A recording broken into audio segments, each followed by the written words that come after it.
a women's issues advocate. This is how Ms. Shirley Osbourne, Speaker of the House of the Monsterrat Legislative Assembly, described herself while being interviewed by the Parliament Channel 11. Madam Speaker was interviewed during her working visit to the Parliament of Trinidad and Tobago, which took place from Monday, April 13th to Friday, April 17th, 2015. During her tenure, she met with the directors of the various departments in the office of the Parliament, where she learned about the administrative side of our country's legislature. On the first day of her visit, Madam Speaker was welcomed to the Parliament by Mrs. Jackie Sampson Miguel, Clerk of the House, and House Speaker, the Honourable Wade Mark. She then learned about the structure and role of committees from Mrs. Nataki Atiba Dilchan, Clerk of the Senate, and Mr. Julian Ogilvie, Procedural Clerk in the committee's unit. Later that evening, she toured the Parliament chamber and visited the Parliament Channel 11's control room. Madam Speaker then met with representatives from the Information and Communication Technology Department, where they discussed information technology in the parliamentary system. She concluded the day's activities by meeting with the Director of the Human Resources Department to learn about the services provided by the Parliament to constituency offices. Her activities throughout the week continued in a similar manner as Madam Speaker learned more about our Parliament's administrative function.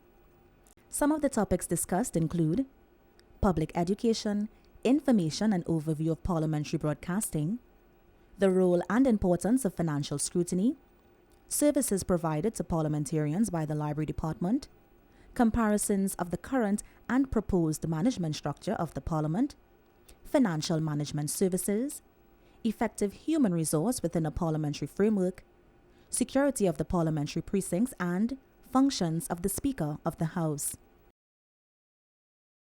The Honourable Shirley Osbourne also viewed sittings of the House of Representatives and the Senate and had a brief meeting with Senator the Honourable Razia Ahmed, President of the Senate. Madam Speaker's visit also included several entertaining activities. She participated in a fitness walk hosted by the Office of the Parliament to commemorate its annual Health and Fitness Month and attended a dinner hosted by her counterpart, House Speaker Wade Mark. Following is the interview with the Honourable Shirley Osbourne. What is the purpose of your visit? I asked to come to Trinidad because they tell me Trinidad has a really good parliamentary system. It's not my first visit to Trinidad. I've known about Trinidad for a long time. In those, Trinidad has supported Montserrat in all kinds of other ways throughout my lifetime. So I came to Trinidad because I know there's so much good work being done here in terms of Parliament, your Parliament, and I've found out so much more since I've been here about how your Parliament has grown and the steps, the systems, the support systems, the strategic plan that you have. It's a brand new thing for so many people. People don't expect a strategic plan for a Parliament. It's something you do for business, but that is one of the reasons why I'm here, because I want us to organize our parliamentary systems so that it works, so it does what it's supposed to do, so that it strengthens our politics, our governance, and our community in general. Just learning what there is to learn, because like I said, we are starting from scratch pretty much. We are rebuilding, and that is the major reason why I'm here. The other one is that, like I said, I've been away for a while, so I have to reconnect with my West Indian, my Caribbean people. And that, for me, is really important because, especially since our relationship within the Caribbean is tenuous at the moment. We are back in granting aid with Great Britain. We no longer have all the autonomy that we used to have.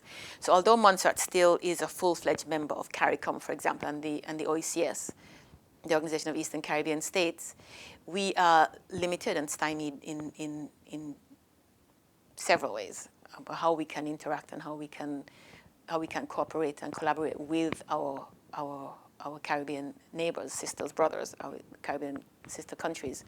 So one of the things for me, precisely, is that on a personal level, I need to find my friends again that I lost in the years, and I think Montserrat needs to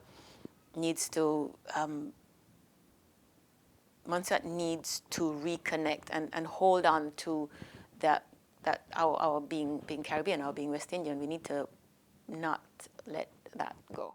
What mechanisms will you implement in the Monsterrat Legislative Assembly to strengthen its parliamentary system? Well, I think one of the first things I'm going to do is engage with the public. That has been what has been coming up for me, and I realize that you do a lot of that here. So I've got some ideas from there. It's engaging the public, giving the public back its voice. Because one of the things that we also lost was, probably because people lost so much, they were afraid to lose more by opposing, by going against what everybody else was doing. And so I want to engage people so they speak up about the things that are important, but speak up with confidence and without fear. That is especially important to me. People must be able to engage in the institutions, the government, the parliament, in development, in everything in their community without having to be afraid to speak up, without having to be afraid to be victimized. And you'd be surprised that even in a small society, how easily those balances can shift. And we're going to be doing debates, public debates, in which we won't involve the politicians. It'll be people speaking to the politicians rather than the other way around, which is how it often happens. Also, because we lost so many young people in the crisis, in the intervening crisis, we have to find a way to engage the young people who are there, the children who are growing up now. Otherwise, they're also going to leave, and we'll be left at a loss. So in tandem with that, equally important is the outreach to the schools. We're going to be going into schools and teaching people about Parliament. What are some of your plans for the Monsterrat Legislative Assembly? In my work in the speakership, my commitment is to redevelop, to re-energize, even to reform the democratic systems in Montserrat. We lost so much in the volcano. We lost not just people and land. Our systems broke down. Our systems broke down, and Parliament has not been functioning as it should. This is not my assessment. This is what I've been told. This is what Montserrat had been complaining about. Parliament was not functioning as it should. Parliament was no longer considered important, no longer granted the significance that it really should have, since in my opinion, and since really it is the foundation of our political system and our governance. So I accepted the role, and basically I've made the commitment to do whatever I can, to do everything I possibly can, actually, to reinstate that significance and re-energize the Parliament and have it do its work. What is the current structure of the Monsterrat Legislative Assembly? We have only the Assembly. We don't have two houses. We have the Assembly, we have Cabinet like everybody else has, and the Legislative Assembly, which has 11 members, 9 elected and 2 ex officio, well, not ex officio, 2 who are members or public officials, the Attorney General and the Financial Secretary. We used to have ex officio members who were just nominated from the general public, sort of like the independent senators, but that changed because our electoral system changed once we lost all that land and we lost the districts and so on. Parliament convenes 2 days a month, and generally 2 days together. Bills pass through the House the same way they pass here. You have the first, second, third reading.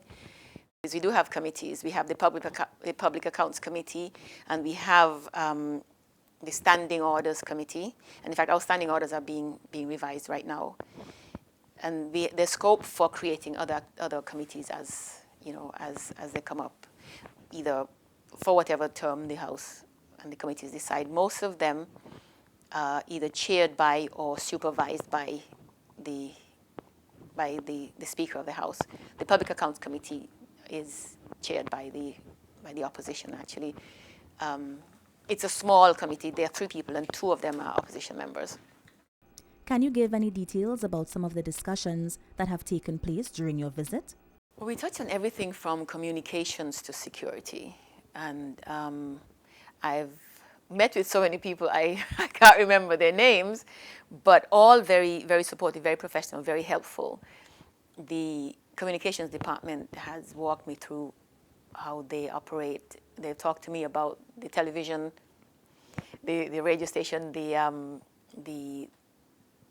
how they cooperate with the newspapers. For example, there's the daily column in the newspaper what Parliament is doing. We've talked about obviously what the speaker is doing in terms of the debates and all the outreach that's going on. I have met with the IT people. Now we have the basic IT structures in Montserrat. We have internet and we have everything. We're just not using them the way you use them. I mean, Parliament does not have a web page yet. We're working on that now. We not on social media. So I talk to the people who do that. Talked about financial structures, select committees, security, like I said. I sat with the speaker this morning and he gave me some very, very good support and suggestions. I started in January, so there's a lot that I could learn from him, and he was really very good about giving me ideas about how to keep order in the House and how to support the members of Parliament. And that is what has been sticking out for me and just really strongly and impressing me really very strongly since I've been here. The mission statement for Parliament: we are here to support the members. We are here to support the members. We are here to facilitate, make life easier for the members, give them the support and the help that they need so that they can do their work. Closing statements. I really just want to say thank you to the Parliament and the people of Trinidad and Tobago. I've had a whirlwind week. I mean, I almost wish I could stay a couple of weeks, but I have to go back home and put into practice what I've learned here. Everybody has been really gracious, helpful, and very professional. That is what is, you can't miss it. One of the things that we lost in Montserrat, like I said, was order. Because we were in crisis, you just did what was urgent, you know? And so systems, was one of the reasons systems broke down. But everything is so ordered. Not only ordered, but ordered in such a way that it inspires work. It inspires. The people in this building all seem to love their work. They all seem to know exactly what they're supposed to do and everything else around it. They know how to do their work well and how to engage people in what they do. They didn't just tell me this is what I do. They made me almost want to do what they do.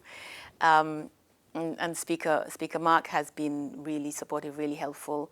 He has put the whole Parliament at my disposal, and himself. He said, you know, ask whatever questions you want. I've got documentation, hard copy. I've got a pile of stuff to take back to share with my people, and have offered support going forward.